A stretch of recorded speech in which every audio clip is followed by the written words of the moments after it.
Students, we met again. Students, last class में कहां पर खत्म किया था? अपन 10th स्टैंडर्ड का टॉपिक पढ़ रहे थे, कंट्रोल एंड कोऑर्डिनेशन। उसमें हम लोगों ने हार्मोन्स पढ़ लिए थे, ठीक है। हार्मोन्स के कैरेक्टरिस्टिक्स को देख रहे थे। लास्ट टाइम मैंने आपको एक कैरेक्टरिस्टिक नहीं बताया था, उसको बताऊंगी, एक एग्जाम्पल रिलेट करेंगे और प्रॉपरली सारे ग्लैंड्स को पढ़ेंगे, ठीक है।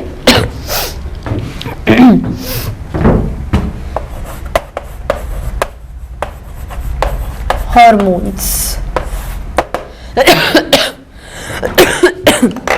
हार्मोन्स में क्या पढ़ रहे थे हम लोग? हम लोगों ने जो भी कैरेक्टरिस्टिक देखे उसमें एक लास्ट कैरेक्टरिस्टिक ये है, they never produce too low nor too high in quantity.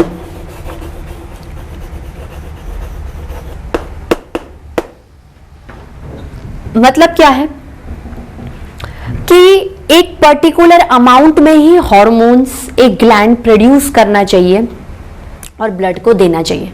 ना तो बहुत ज्यादा हार्मोन्स प्रोड्यूस करो, ना बहुत ज्यादा छोड़ो, ना बहुत कम प्रोड्यूस करो, ना बहुत कम छोड़ो। तो they should be produced in some desired quantities. They should produce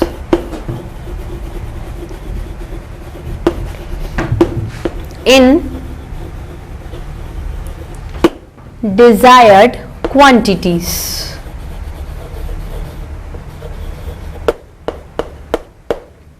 बात क्लियर हुई?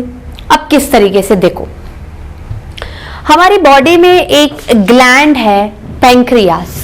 पैंक्रियास एक ऐसा ग्लैंड है जो कमर में, एब्डोमन में, बिल्कुल आपके स्टमक के, पेट के नीचे होता है, ठीक है, स्टमक के नीचे होता है।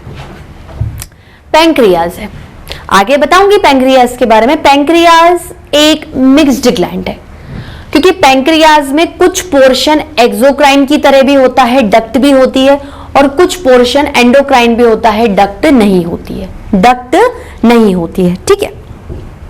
अब अगर हम बात करें कि पैंक्रियाज में किस तरीके से, इस पॉइंट को क्लियर करूंगी भाई। पैंक्रियाज क्या है? एक ग्लैंड है। पैंक्रियास क्या है? एक ग्लैंड है, एक मिक्स्ड ग्लैंड है, क्योंकि उसमें एक्सोक्राइन पोर्शन भी होता है और उसके अंदर एंडोक्राइन पोर्शन भी होता है, वो आगे देख लेंगे हम लोग, ठीक है। अब अगर हम ये बात करें कि किस तरीके से पैंक्रियास इस पॉइंट को सेटिस्फाई करते हैं, देखो, पैंक्रियास के अंदर एक हार्मोन प्रोड्यूस होता है जिसको बोलते हैं इंसुलिन। पैंक्रियास अपने अंदर एक हार्मोन प्रोड्यूस करते हैं, इंसुलिन। मैं कह रही हूं कि इंसुलिन पैंक्रियास के अंदर एक डिजायर्ड क्वांटिटी में प्रोड्यूस होना चाहिए, ना बहुत ज्यादा प्रोड्यूस होना चाहिए, ना ही बहुत ज्यादा कम प्रोड्यूस होना चाहिए। अब देखो, मान लो पैंक्रियास ने इंसुलिन बनाया डिजायर्ड क्वांटिटी में और ब्लड में दे दिया। क्या काम क्या है इंसुलिन का? First of all, we have discussed the hormone, by we have discussed the pancreas, the location, it is a endocrine मतलब mixed gland। हम तो endocrine portion से रिलेटेड बात कर लेते हैं कि endocrine portion of pancreas अपने अंदर एक इंसुलिन नाम का हार्मोन बनाते हैं और ब्लड में छोड़ देते हैं। काम क्या है इंसुलिन का? Insulin maintains the blood glucose level. Insulin क्या करता है? ब्लड में आकर जो ब्लड के अंदर ग्लूकोज लेवल है, भाई मैंने जो भी खाना खाया, मेजॉरिटी में जो फूड खाती हूं, जब मेरा डाइजेस्टिव सिस्टम उस कॉम्प्लेक्स फूड को सिंपल में तोड़ता है तो सबसे सिंपलेस्ट फॉर्म में कौन सा एब्जॉर्ब करती हूं फूड में से? ग्लूकोज। कौन सा एक्सेप्ट करती हूं? ग्लूकोज। मेजॉरिटी में जो भी सिंपलेस्ट तरीके से आप फूड एक्सेप्ट करते हो बॉडी के लिए, सेल्स को देने के लिए, उनमें एनर्जी को लेने के लिए, ग्लूकोज। किसकी फॉर्म में? ग्लूकोज, सिंपलेस्ट कार्बोहाइड्रेट, ठीक है, मोनोसैकेराइड। तो इंसुलिन ब्लड में क्या है? ग्लूकोज को मेंटेन करके रख रहा है, ठीक है। मेंटेन करने का मतलब ये होता है कि अगर ब्लड में अनवांटेड ग्लूकोज बढ़ रहा है तो आप उसे लोअर करके उसे नॉर्मल लेवल पे ले आओ, ठीक है। ब्लड में जो ग्लूकोज लेवल है उसको हमेशा क्या करेगा? लो रखेगा। लो करने का मतलब है मेंटेन रखेगा। बॉडी में जब भी हाई और लो की बात आती है तो हाई से रिलेटेड कॉन्सेप्ट ये होता है कि ज्यादा है, आप उसे इतने पे ले आओ, उसके कंपैरिजन में लो पे ले आओ कि बॉडी के लिए वो क्या हो जाए, एवरेज बेसिस पर मेंटेन हो जाए। ठीक है, अब पैंक्रियाज में जो इंसुलिन प्रोड्यूस हो वो क्या कर रहा है, ब्लड में जाकर बोल रहा है कि आप क्या करो, ग्लूकोज लेवल को लोअर रखो, मेंटेन करो। समझ लो इंसुलिन बहुत ही कम रिलीज हुआ। अगर इंसुलिन बहुत ज्यादा कम रिलीज होगा, ठीक है, बहुत ज्यादा कम रिलीज होगा तो क्या नुकसान होगा। ठीक है, चलो आप एक काम करो, दो तरीके से समझो। एक है कि बहुत ज्यादा इंसुलिन रिलीज हो गया, एक है बहुत ज्यादा कम इंसुलिन रिलीज हो गया। उससे पहले हम लोग एग्जाम्पल लिख लेते हैं। Example, insulin produced by pancreas. ठीक है, इधर आ जाओ। अगर मैं कह रही हूं टू मच इंसुलिन प्रोड्यूस्ड, बहुत ही ज्यादा पैदा करके ब्लड में डाल दो, टू मच इंसुलिन प्रोड्यूस्ड, मतलब ब्लड में बहुत सारा इंसुलिन है। जितना ज्यादा इंसुलिन उतना वो कोशिश करेगा कि ग्लूकोज लेवल लोअर होके मेंटेन रहे। जहां जहां इंसुलिन वहां वहां ग्लूकोज लेवल कम, जहां जहां इंसुलिन वहां वहां ग्लूकोज लेवल कम। ये तो ओवरऑल ब्लड और बॉडी से रिलेटेड ग्लूकोज लेवल को बहुत ज्यादा कम कर देंगे। अगर ग्लूकोज इतना ज्यादा कम हो जाएगा ब्लड या बॉडी में, तो हमारी जो बॉडी के सेल्स को किस तरीके से ग्लूकोज मिलेगा। ग्लूकोज नहीं मिलेगा तो ऑक्सीडेशन नहीं होगा, ऑक्सीडेशन नहीं होगा तो एनर्जी नहीं मिलेगी। एक मिनट बाद तो आप मर जाओगे, आपको एनर्जी नहीं मिलेगी, थक थक थक के एक मिनट बाद आप क्या करोगे, बॉडी मर जाएगी आपकी। ठीक है, ओके, यू आर ईटिंग। मैं ये नहीं कह रही हूँ कि जो कार्बोहाइड्रेट नहीं खाते वो नहीं मरते हैं, लेकिन धीरे धीरे, जैसे मान लो कि आपका ग्लूकोज ही मेन फूड है, आप ग्लूकोज से एनर्जी ले रहे हो, वही आपकी बॉडी ने यूटिलाइज करी, तो how will you are able to survive properly. ठीक है, तो टू मच इंसुलिन प्रोड्यूस होने से क्या होगा, body will not get glucose properly, get glucose properly. ठीक है स्टूडेंट्स, अब मान लो कि too low insulin produced, insulin नाम मात्र प्रोड्यूस करके ब्लड में दे दिया, ब्लड उस इंसुलिन को डिटेक्ट ही नहीं कर पा रहा है। क्या लॉस हो जाएगा, कोई है ही नहीं ग्लूकोज लेवल को मेंटेन करने के लिए, कम करने के लिए। ग्लूकोज लेवल दिन ब दिन बढ़ता जाएगा ब्लड में, और इतना बढ़ जाएगा कि वो आपकी यूरिन में से भी बाहर आ जाएगा, और आपको क्या बीमारी हो जाएगी, शुगर की प्रॉब्लम हो जाएगी ना। मेरी यूरिन में शुगर आ गई मतलब आपको डायबिटीज मेलाइटस हो जाएगी। ठीक है, तो टू लो इंसुलिन प्रोड्यूस से क्या होगा, glucose level too much increases in blood, even comes out in urine,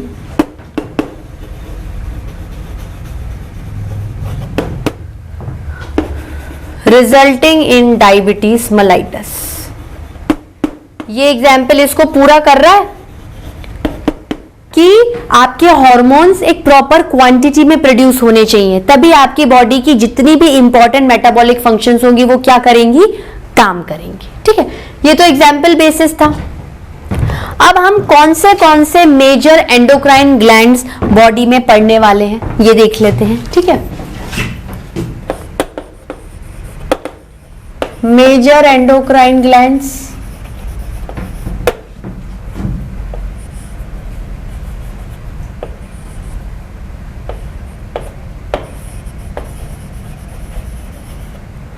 present in our overall body। ठीक है, फ्रॉम हेड टू नीचे वाले पोर्शन पे चलेंगे। अगर हम अपवर्ड से डाउनवर्ड मूवमेंट करेंगे तो पहला आएगा हाइपोथैलेमस। ठीक है, उससे रिलेटेड ही पिट्यूटरी ग्लैंड। ठीक है, फिर आएगा पिनियल ग्लैंड, ठीक है। फिर आएगा थायराइड ग्लैंड। फाइन स्टूडेंट्स, उससे रिलेटेड आएगा पैराथायराइड ग्लैंड,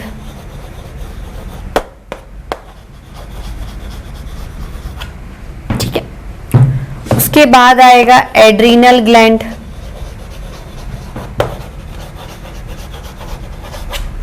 ठीक है। फिर आएगा islets of Langerhans of pancreas, islands of Langerhans of pancreas. फिर आपकी आएंगी ovaries and testis, ovaries and testis. Head से लेके पूरा नीचे पेल्विक कैविटी, मतलब आपके ovaries and testis pelvic cavity आपके थाई रीजन में लोकेटेड है। ये थाई से अबव वाला रीजन, मतलब जस्ट एब्डोमेन है, ये कमर से जस्ट नीचे वाला रीजन क्या होता है? Pelvic region. हेड से लेके पेल्विक तक आपके ये सारे ऑर्गन्स लोकेटेड हैं। स्टार्टिंग से चलेंगे हाइपोथैलेमस ब्रेन में, पिट्यूटरी ब्रेन में, पिनियल ब्रेन में, ठीक है। देन थायराइड पैराथायराइड गले में। उसके बाद क्या है? वैसे तो पैंक्रियास पहले आने चाहिए, इसको आगे पीछे भी देख सकते हैं। फिर नीचे आएंगे तो पैंक्रियास एक मिक्स्ड ग्लैंड है, उसमें जो उसका एंडोक्राइन वाला पोर्शन होता है उसको आइसलेट्स ऑफ लैंगरहैंस कहते हैं। क्या बोलते हैं? Islets of Langerhans. पैंक्रियास में क्या है? मिक्सचर है, एक्सोक्राइन ग्लैंड भी है, एंडोक्राइन ग्लैंड भी है। जनरली ऐसा देखा गया है कि exocrine glands other than materials बनाते हैं, मतलब एंडोक्राइन स्पेसिफिकली सिर्फ हॉर्मोन्स ही बनाते हैं, तो उन्हें छोड़ के जो भी अदर देन चीजें बनेंगी जैसे एंजाइम्स हो गए, मेटाबोलाइट्स हो गए, वो कौन बनाएगा? Exocrine gland. तो पैंक्रियास में अभी जब आप डाइजेस्टिव सिस्टम पढ़ चुके हो और हायर क्लासेस में पढ़ोगे तो देखोगे कि पैंक्रियास में जो मिक्स्ड ग्लैंड का एक्सोक्राइन पोर्शन होता है वो पैंक्रियाटिक एंजाइम्स बनाते हैं, उसमें डक्ट होती है, तो जो भी एंजाइम्स बनते हैं वो डक्ट के थ्रू बाहर चले जाते हैं, ठीक है। और जो एंडोक्राइन पोर्शन होगा, तो एंडोक्राइन पोर्शन ऑफ पैंक्रियास को आइसलेट्स ऑफ लैंगरहैंस कहते हैं। जैसे ग्रुप ऑफ सेल्स होते हैं, उन सेल्स को आइसलेट्स ऑफ लैंगरहैंस कहते हैं। उनके अंदर हार्मोन सिक्रीट होते हैं और वहां से डायरेक्टली ब्लड में चले जाते हैं, ठीक है। एड्रिनल ग्लैंड है, एड्रिनल ग्लैंड आपके किडनी से रिलेटेड है। किडनी के ऊपर एड्रिनल ग्लैंड बैठा रहता है। किडनी को रीनल बोलते हैं, इसलिए एड्रिनल ग्लैंड को सुप्रारीनल ग्लैंड भी बोलते हैं। क्या बोलते हैं? Supra renal gland.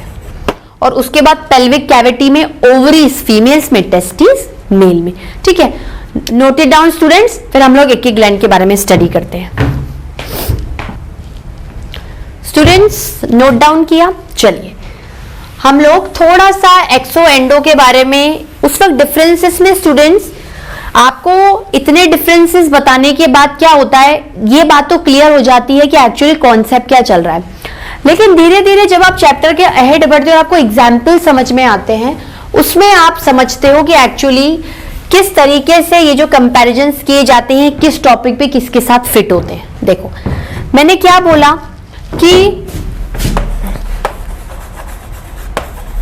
Endocrine specifically, मतलब उनका ये स्पेसिफिक फंक्शन है, कोई नहीं छीन सकता। Specifically produce materials, specifically produce materials called as hormones, called as hormones, ठीक है। और जो एक्सोक्राइन ग्लैंड होंगे, मैं बोलती हूं स्पेसिफिकली, इनका भी फंक्शन स्पेसिफिकली है, कोई और नहीं ले सकता। मैं कार्डियोलॉजिस्ट हूं, स्पेसिफिकली हार्ट से रिलेटेड बहुत कुछ जानती हूं, ठीक है। Specifically produce materials, specifically produce materials other than hormones. मतलब मेजॉरिटी में ग्लैंड्स 3 तरीके की चीजें प्रोड्यूस कर रहा था, हार्मोन्स, एंजाइम्स, मेटाबोलाइट्स। उसमें से फिर आपने डिवाइड कर दिया एक्सो एंडो, तो जो सिक्रीशंस हैं उनका भी पार्टीशन हो गया। तो specifically produce material other than hormones, that is enzymes and metabolites. उसमें भी मेटाबोलाइट्स इतने खास नहीं है, मेन फोकस आपको किस पे देना है, आपको एंजाइम्स में। मतलब एक्सो एक्सो एंजाइम, एंडो एंडो हार्मोन, एक्सो एंजाइम्स, एंडो हार्मोन्स। क्या? एक्सो एंजाइम्स, एंडो हार्मोन्स। ठीक है, एक ही आप ट्रिक लिख सकते हो, एक्सो एंजाइम्स और एंडो हार्मोन्स। ठीक है, अब देखो, अब हम लोग क्या कर रहे हैं, we are going to discuss about the various endocrine glands. मतलब ये जो ग्लैंड्स हैं इनके अंदर सेल्स होंगे, एपिथेलियल टाइप के सेल्स होंगे जो सिंथेसाइज करेंगे हार्मोन्स को, सिक्रीट करेंगे और विदाउट एनी डक्ट ब्लड में डायरेक्टली पोर कर देंगे कि तुम इसको अपने टारगेट लोकेशन पे ले जाओ। ठीक है, सो जो वेरियस एंडोक्राइन ग्लैंड्स हम लोग पढ़ने वाले हैं, ठीक है, उसमें हम लोग 3 तरीके की चीजें खास खास पढ़ेंगे। कौन सी 3 तरीके की चीजें हम लोग खास खास पढ़ने वाले हैं स्टूडेंट्स? देखो, एक तो हम लोग क्या पढ़ेंगे,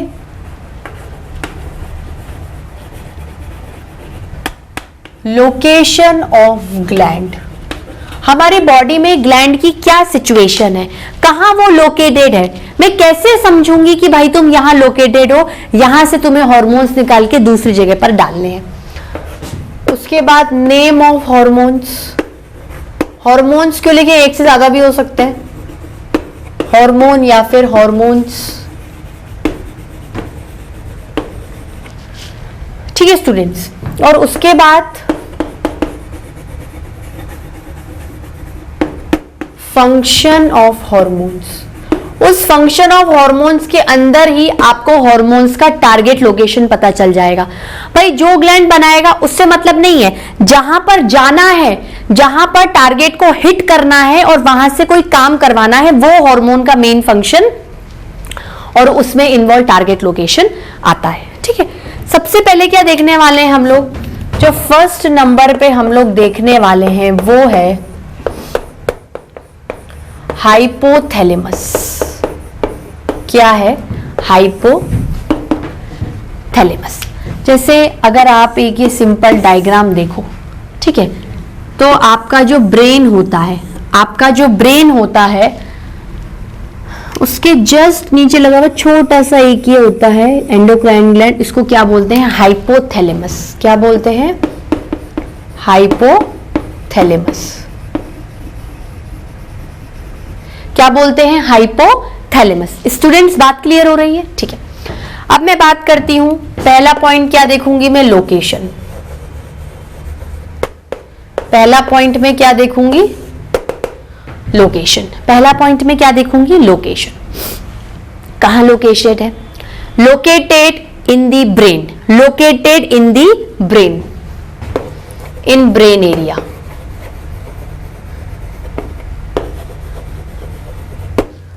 ठीक है, फिर किसकी बात करेंगे? हार्मोन्स की।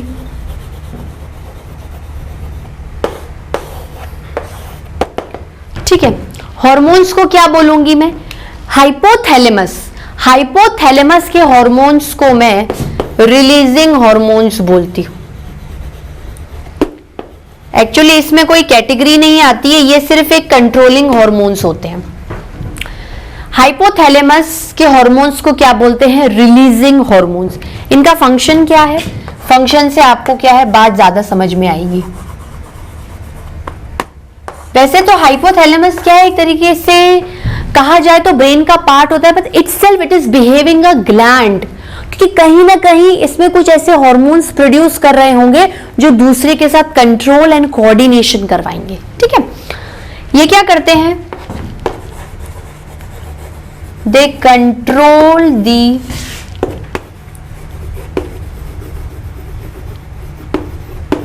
synthesizing and secreting, ठीक है, control the synthesising and secretion and releasing of hormones, ऊपर लिख देती हूँ स्टूडेंट्स में, रिलीजिंग ऑफ, यहां से यहां आ जाइए, ठीक है, releasing of hormones by pituitary gland. मतलब पिट्यूटरी ग्लैंड को ये क्या कर रहा है, कंट्रोल कर रहा है, उसके साथ कोऑर्डिनेशन बिठा रहा है। देखो पिट्यूटरी ग्लैंड एक ग्लैंड है, उसके अंदर अपने कुछ हॉर्मोन्स प्रोड्यूस होंगे, सिंथेसाइज होंगे, सिक्रीट होंगे और रिलीज होंगे। तो ये क्या कर रहा है, उनको कंट्रोल कर रहा है, ठीक है। पिट्यूटरी ग्लैंड में कौन से हार्मोन कहां प्रोड्यूस होने चाहिए, कितने अमाउंट में प्रोड्यूस होने चाहिए, कब रिलीज होने चाहिए, और रिलीज होकर उनके खुद के टारगेट लोकेशंस होंगे, कहां कहां जाने चाहिए। इनको कौन कंट्रोल करके बैठा हुआ है, हाइपोथैलेमस। मतलब हाइपोथैलेमस क्या है, पिट्यूटरी को कंट्रोल करेगा कि इतना बनाओ, इतना छोड़ो और टारगेट लोकेशन को दे दो। ठीक है स्टूडेंट्स, इसको नोट डाउन कर लीजिए। Students have you noted down? चलिए हाइपोथैलेमस हो गया। अब दूसरा क्या पढ़ने वाले हैं, दूसरे ग्लैंड का नाम है पिट्यूटरी। दूसरे ग्लैंड का नाम क्या है, पिट्यूटरी। ठीक है,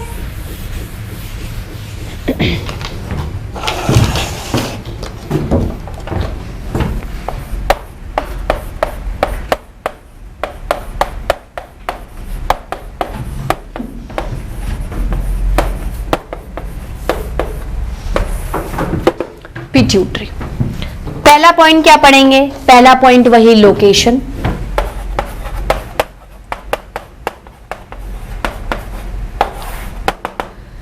लोकेशन ये भी कहां रीजन में है, ये भी ब्रेन के रीजन में है, just below hypothalamus.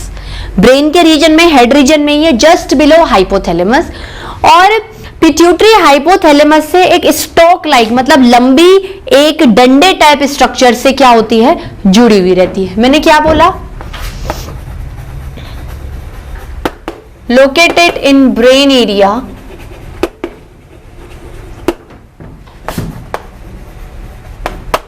just below hypothalamus,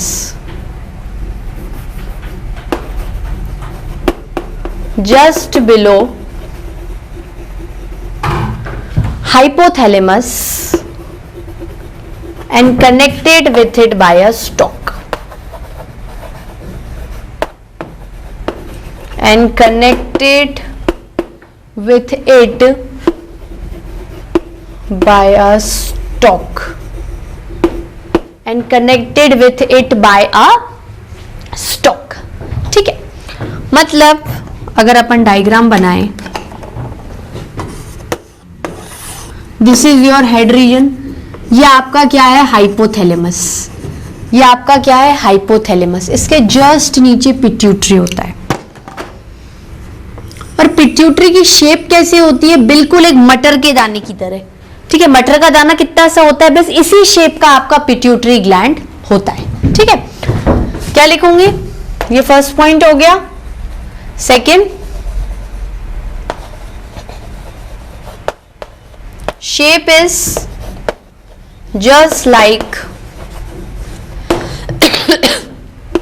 P shaped, just like P shape, मटर के दाने के बराबर इसकी साइज हो। एक इंपॉर्टेंट चीज और है,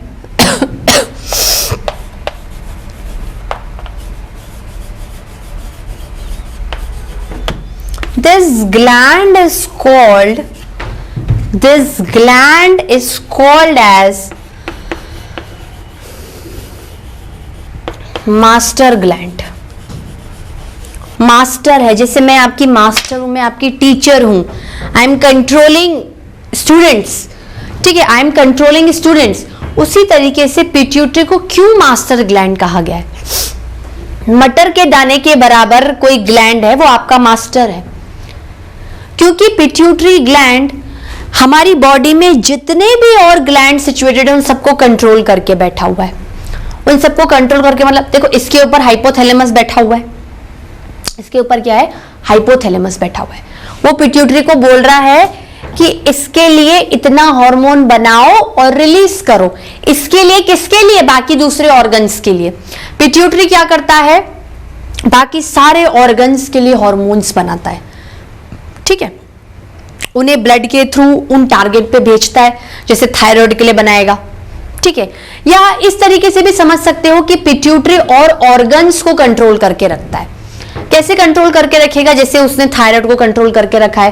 थायराइड कंट्रोल करने का मतलब है कि भाई तेरे को इतने ही हार्मोन बनाने हैं और इतने ही रिलीज करने हैं। पैंक्रियास को कंट्रोल करके बैठा है कि इतना ही हार्मोन बनाना है, इतना ही कंट्रोल करना है।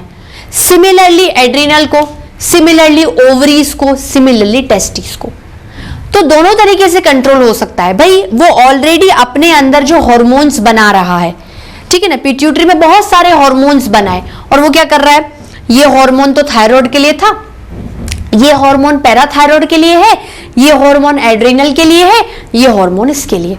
मतलब वो जो हार्मोन्स बना रहा है उनका ऑलरेडी टारगेट लोकेशंस बाकी सारे ऑर्गन्स हो गए, हमारी बॉडी में ग्लैंड्स हो गए, और अपने हार्मोन्स को भेजकर वो ये केमिकल मैसेंजर उनको भेज रहा है कि भाई मैंने तुम्हें एक हार्मोन्स भेज के ये मैसेज दिया है कि अब तुम अपने खुद के क्या करो, हार्मोन्स पैदा करो, और मैं तुम्हें बताऊंगी कि इतने ही हार्मोन्स बनाने हैं पर्टिकुलरली अपने ऑर्गन में और इतने ही रिलीज कर रहे हैं। मतलब वाया वाया खुद भी हार्मोन्स बना, क्योंकि ग्लैंड है, और वाया वाया अपने हार्मोन्स को छोड़ के मैसेज देकर वो बाकी सारे ग्लैंड्स को भी कंट्रोल कर रही है, ठीक है। बाकी ग्लैंड्स उसके अंडर में कंट्रोल होकर हार्मोन्स बनाते हैं और रिलीज करते हैं, और ये खुद तो हार्मोन्स बना के रिलीज करेगी कि itself it is a endocrine gland, ठीक है। तो बात क्या होगी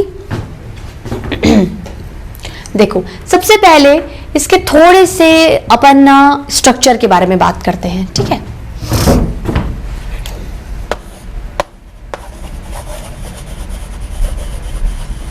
ठीक है, इसका जो स्ट्रक्चर होता है, it is divided into 2 parts in the form of lobes, मतलब 2 बड़े बड़े गोलों की फॉर्म में, ऐसे।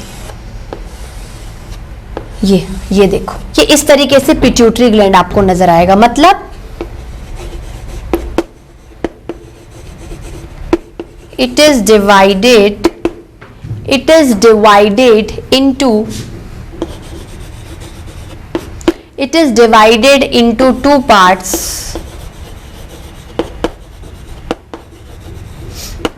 in the form of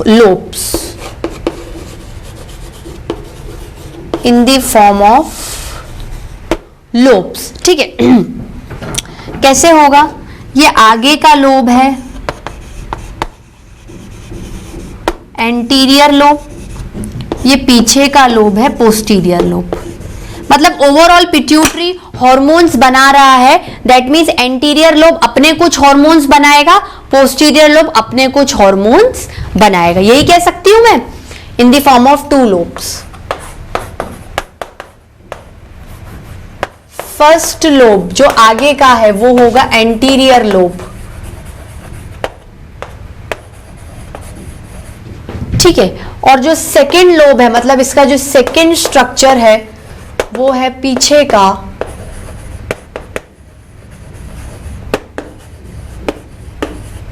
posterior lobe. First lobe anterior lobe, second lobe posterior lobe, ठीक है। मतलब एंटीरियर लोब अपने कुछ हार्मोन्स प्रोड्यूस कर रहा है, पोस्टीरियर लोब अपने कुछ हार्मोन्स प्रोड्यूस कर रहा है। Both the lobes produce their own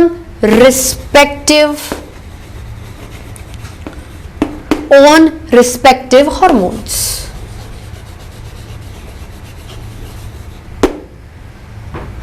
ठीक है स्टूडेंट्स, अब देखो, अब ये तो क्या था, लोकेशन थी, पिट्यूटरी की लोकेशन थी। अब पिट्यूटरी के हार्मोन्स कौन से होंगे? पिट्यूटरी के हार्मोन्स कौन से होंगे? पहला होगा ग्रोथ हार्मोन, नाम है हार्मोन्स के, ग्रोथ हार्मोन। दूसरा है ट्रॉफिक हार्मोन,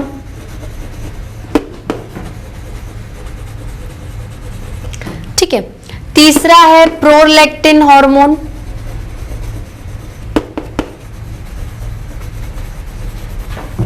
देखा, अपने भी हार्मोन्स प्रोड्यूस हो रहे हैं, लेकिन ये हार्मोन्स बाकी ऑर्गन्स पे भी जाकर टारगेट लोकेशन करके उनको कुछ दूसरा काम करवाने पे क्या करेंगे, मजबूर करेंगे। ठीक है, फिर आएगा एंटी डाययूरेटिक हार्मोन, और लास्ट में आएगा ऑक्सीटोसिन।